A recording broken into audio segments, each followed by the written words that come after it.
Hello everyone, welcome to a new episode of Life Science. Today we will talk about the characteristics of birds. So we will talk about the many kinds of birds and what are the characteristics and different traits of birds.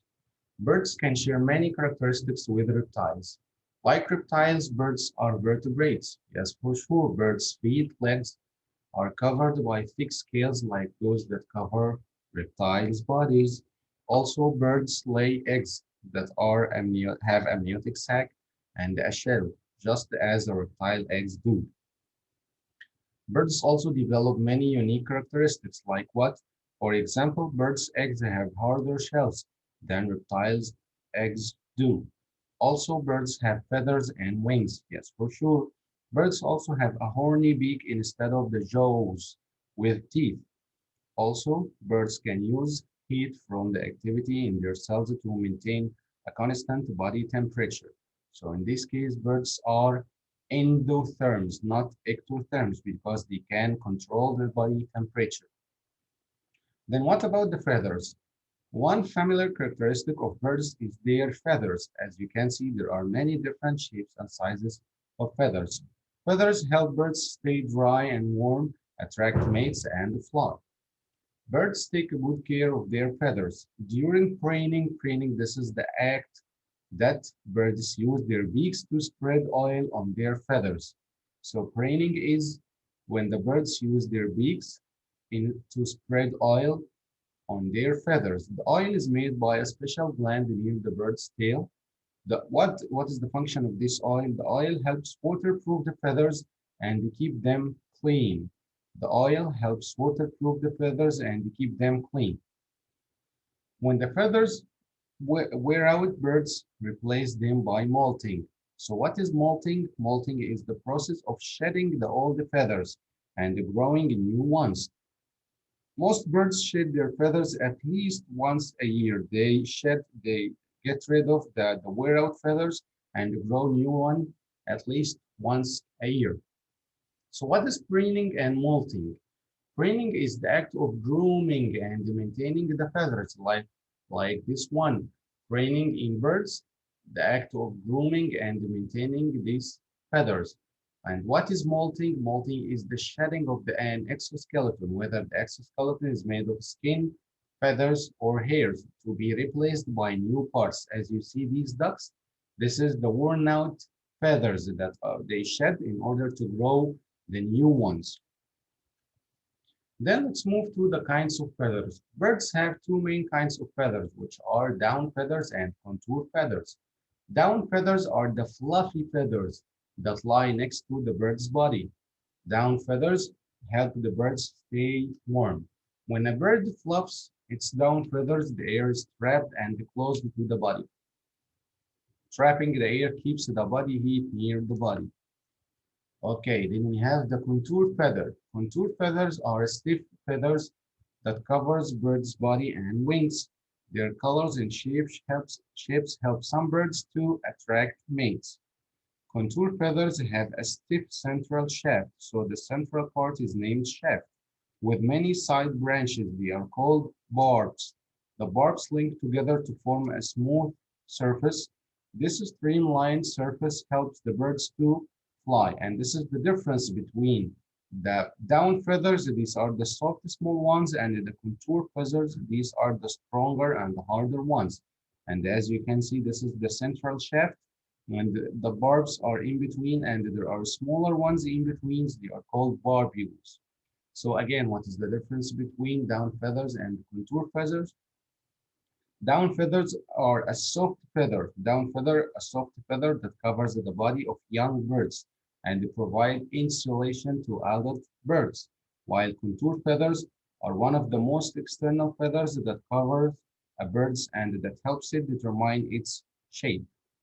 Then what about the energy? Birds are high energy animals. Birds need a lot of energy to fly. Yes, because the birds' bodies break down food quickly to get the energy they need. This process generates a lot of body heat. In fact, the average body temperature of a bird is 40 degrees Celsius. This is 3 degrees warmer than our body temperature, which is 37 only. Birds cannot sweat to cool off if they get too hot, but they lay their feathers flat and pant like dogs do. What about the food digestion? Birds eat a lot because they need a food a lot, because they need a lot of energy, so they eat a lot. Hummingbirds, for example, need to eat almost constantly to get the energy they need. Most birds eat insects, nuts, seeds, or meat. These foods are all high in protein and fat. A few birds, such as geese, eat grasses, leaves, and other plants. Birds have a unique digestive system that helps them get the energy quickly to digest the food very fast.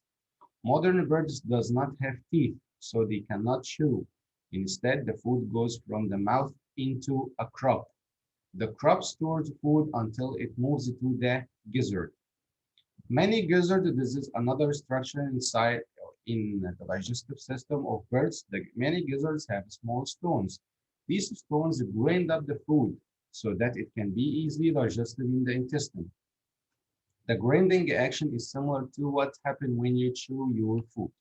The bird's digestive system helps the bird rapidly change the food into usable energy. As you can see, when the food gets from the mouth, it is stored in the crop. Then from the crop, it moves to the gizzard where it is grinded in order to get the energy from the food quickly in the intestine. Then what about flying? Most birds can fly. Even the flightless birds, the birds that cannot fly, such as ostriches, they have ancestors that could fly. So it is not surprising that birds have many adaptations for flight. Like what? Let's see. The most obvious characteristic related to flight is the wings. Yes, we already know. But birds also have lightweight bodies. This is to help in flying. Birds also have powerful flight muscles and a rapidly beating heart. The fast heart rate helps birds get plenty of oxygen-rich blood to the flight muscles. Yes, to supply the flight muscles with oxygen all the time. Then let's look at this picture here. What about the eyes of birds? Most birds have large eyes and excellent eyesight. Large eyes allow birds to see objects and food from distances. Some birds, such as hawks and eagles, can see 8 times better than the humans can see. Can you imagine this? Then let's move to the heart. Birds have a rapidly beating heart.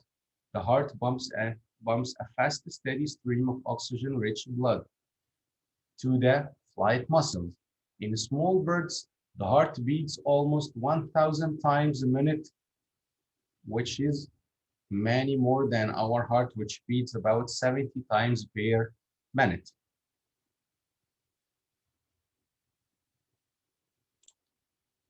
Then after talking about the rapidly beating heart, let's move to the special organs around the lung. Let's look at this.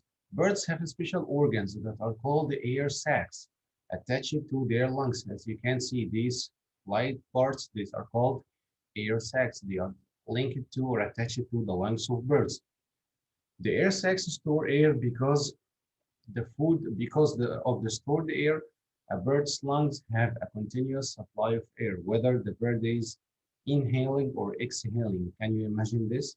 Because of the stored air in these air sacs, the bird's lungs have a continuous supply of air, whether the bird is inhaling or even exhaling. Then let's move to other parts like the wing shape. The wing shape is related to how a bird flies. Short rounded wings allow a bird to quickly turn, drop, or and pull up, much like the way a fighter plane moves. So short rounded wings allow the bird to quickly turn, drop, and pull up, much like the way the fighter planes move. Long, narrow wings are best for soaring, just as glider does. Then let's move to the bird skeleton. Bird skeletons are compact and strong. Some of the vertebrae, ribs, and hip bones are fused together. Can you imagine this? The bird's bones or skeleton is compact and strong. And also some vertebrae and bones of the hip bones and ribs, they are fused together. They are joined together. For this reason, bird skeletons are more rigid than those of other vertebrates. A rigid skeleton allows a bird to move its wings powerfully and efficiently. Look at the powerful flight muscles. These are the largest muscles in the bird's body. They are called flight muscles. Birds that have powerful flight muscles that move the wings. These muscles are attached to a large breastbone called the achil. The large breastbone called the achil, where the powerful flight muscles are attached. The keel anchors, fixes, stabilizes the flight muscles, and it allows the bird to flap its wings with force and speed. Also, birds have hollow bones. As you can see from this picture, this is a bone from the inside. It has a hollow bones. So birds have much lighter skeletons than other vertebrates do. The bones have thin cross supports that give strength, much like the cross supports of many bridges. Then let's move to another part, which is getting off the ground, getting off the ground. How do birds overcome gravity to fly? Birds flap their wings to get into the air. Yes, we already have seen this. Birds keep flapping to push themselves through the air. Birds are able to stay in the air because their wings cause lift. What is lift? Lift is an upward force on a bird's wings. Look, as a bird flies through the air, some of the air is forced over the top of its wings. Yes, and some of the air is forced underneath the wing. Yes, this is like a transverse section in the wing of a bird. Then some of the air is forced to move up and some is forced to move down the wing. Air moving around a bird's wing changes in speed and direction. Yes, creating an upward force that keeps a bird in the air. Lift is an upward force on an object that moves in a fluid. So how the lift acts on the wing? Because the bird's wings are curved as the one you can see here, it's curved more from the top than from the bottom. Because the bird's wings are curved on top, the air on top has to move farther than the air underneath. So the air on top moves faster than the air underneath. The faster moving air on top creates an area of low pressure. The slower moving air underneath creates an area of high pressure and push the wing up. So this upward force that acts on the wing is called lift. Lift is affected by the flying speed and by the wing shape. Faster birds, the faster a bird flies, the greater the lift. Also, the larger the wing is, the greater the lift. So the birds with large wings can glide for long distances. What about raising young birds or baby birds? The way that birds reproduce is similar to the way that reptiles reproduce by internal fertilization. This is sexual reproduction. Like reptiles, birds reproduce sexually by internal fertilization. Both birds and reptiles lay amniotic egg in which there is a growing embryo inside. But unlike most reptiles, birds must keep their eggs warm for the embryo to live and grow. Most birds build nests in which they lay their eggs. The birds keep their eggs warm by an action named brooding. What is brooding? Brooding is the act of sitting on eggs and using body heat to keep them warm. Birds sit on their eggs until the eggs hatch. So again, brooding is to sit on and cover the eggs to keep them warm until they hatch. Or brooding is to incubate. Incubate means nursing the egg. For some birds, such as gulls, the job of brooding is shared by both males and females, but in many species of songbirds, and the female broods the eggs, and the male brings the food to the brooding female. In few species, the male broods the egg. What about the babies, the young ones of birds? We have two terms here, precocial and altricial. Some birds, such as the chickens and ducks, are active soon after they hatch. These active chickens are precocial. Precocial chicks are covered with downy feathers. If you remember the small fluffy feathers that keep the young ones warm. So as soon as they can stand up, the chicks follow their parents around. Precocial chicks depend on a mother for warmth and protection, but they can walk, swim, and feed themselves. So the precocial chicks, like the chickens and ducks, they are active soon after they hatch. They are covered with downy feathers and they can feed themselves. But what about the other one, the altricial? Some birds, such as hawks and songbirds, are weak and helpless for a while after hatching. So after they get out of the egg, they are weak and helpless for a while, like the hawks and songbirds.